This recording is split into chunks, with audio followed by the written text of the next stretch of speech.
Hi, John. Hi, Darren. It's a real pleasure and honor to get to pick your mind from a master of the form. Oh, God. I'll start with a little embarrassing moments.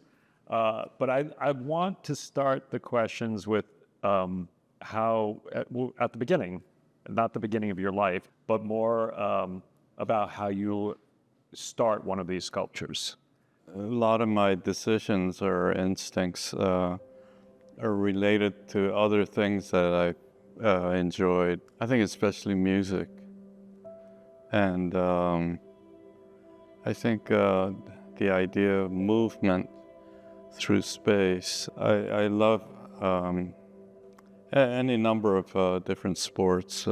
When I begin, it's usually a dot or a line moving through space. I guess there's a feeling of forces moving that I want to be a part of. So it has a lot to do with movement. Interesting, because they are all forms that have linear time, but sculpture by nature is frozen in time. Are you taking a snapshot of one moment of the sculpture? I really don't want to know what this thing is going to look like. And I also don't want to think about it as a thing or a thing that I'm making, much rather have as a conversation. So I think timing in space is a huge factor. So, to be clear, there isn't a final end product when you start. You're starting with an openness that anything can happen. So there's no pre-sketch to any of these. There's no blueprint. There's no screenplay. No. So I would try to imagine the smallest given particle in a dot, or maybe a very short line. How would I approach that in space? And literally, I would somehow find a way to place it in space and try to figure out what is this, what's going on. Somehow I make it to the second step and try another piece.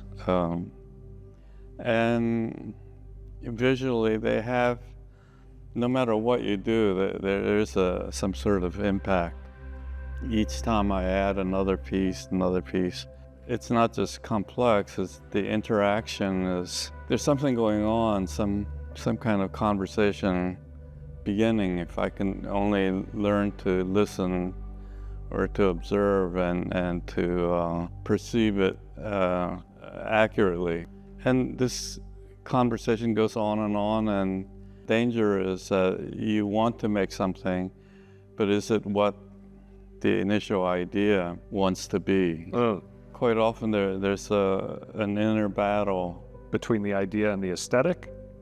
And what I want from it. It's a negotiation of, is it what I want or is it what the idea wants? Right. I remember this assignment in math where you kind of had a graph and you connected a point high on the x-axis to low on the y-axis, and you slowly kept going until you make this perfect grid by doing it. And I understand how you can do that on paper. How do you think about that in three-dimensional in space? How do you see it? I mean, it's so mathematical and perfect. It's all by eye, right? Yeah. I guess that's what you do.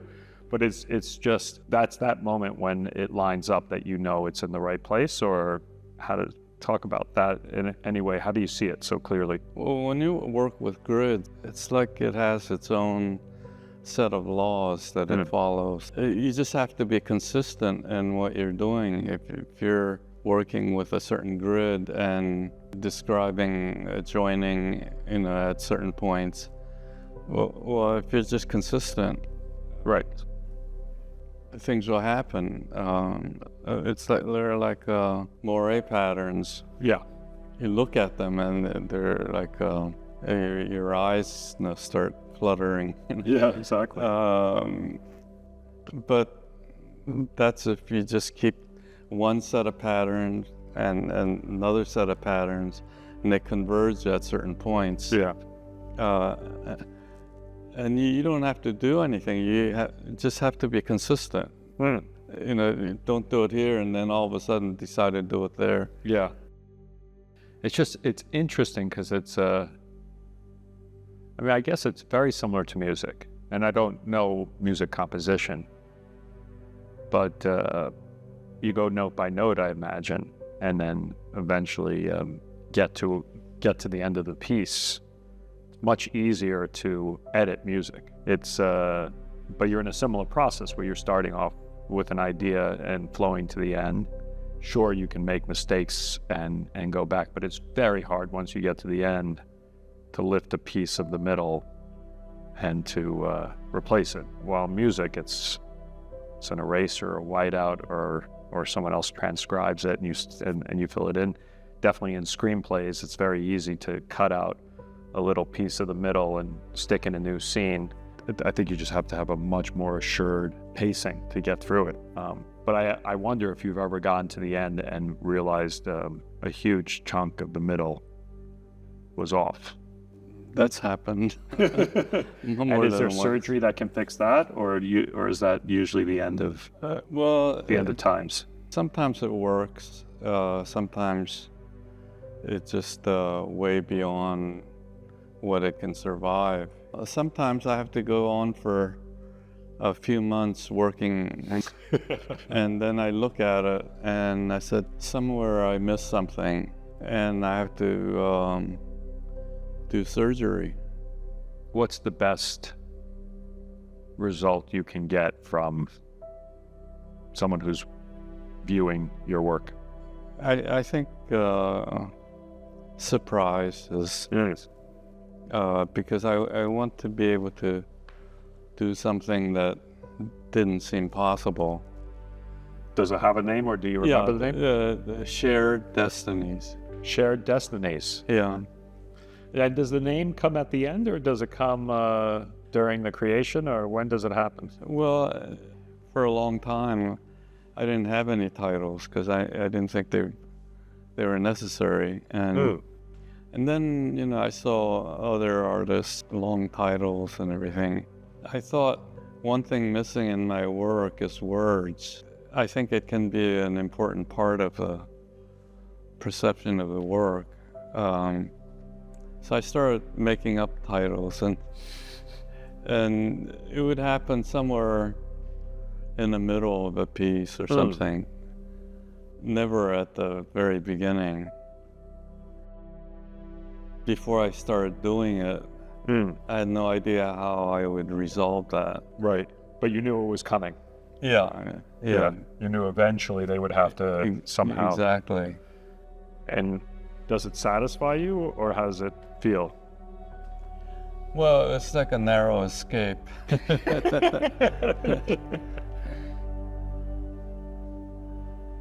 When you place a piece correctly and it ends up lasting, where do you feel it in your body? That's a good question. I don't know. How do you know it's right in the moment? Can you try to describe that moment of being in the right place at the right time? I think there is a certain kind of tension. I always wondered when I was a student that teachers kept talking about tension. So what does he mean by that? But there is almost like a magnetic attraction or repulsion. There are forces acting. I don't think you feel distinctly, you know, this is this and that's that, but you feel the tension of something pulling, something attracting, something compressing. Right. But when the idea is right, is the tension released, or is the tension more extreme? I think so. You have to follow the storyline if it's there. It's like finding a path. There's a certain point where you recognize something's happening. I better listen, and I better let it happen, and even that's like progress, clearing the way for an idea to become possible. One time I heard a discussion about Beethoven. They found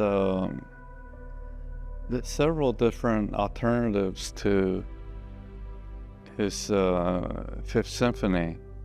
Oh, wow. The form that we know says da da da da. These variations made it sound like a pop song. I can't even imitate it, but he considered all those. It sounds so complex and rich, but with Beethoven, I think you can also find traces of, okay, this connects to this, and this answers to that, and it's such rich music, and yet it's made up of those simple parts.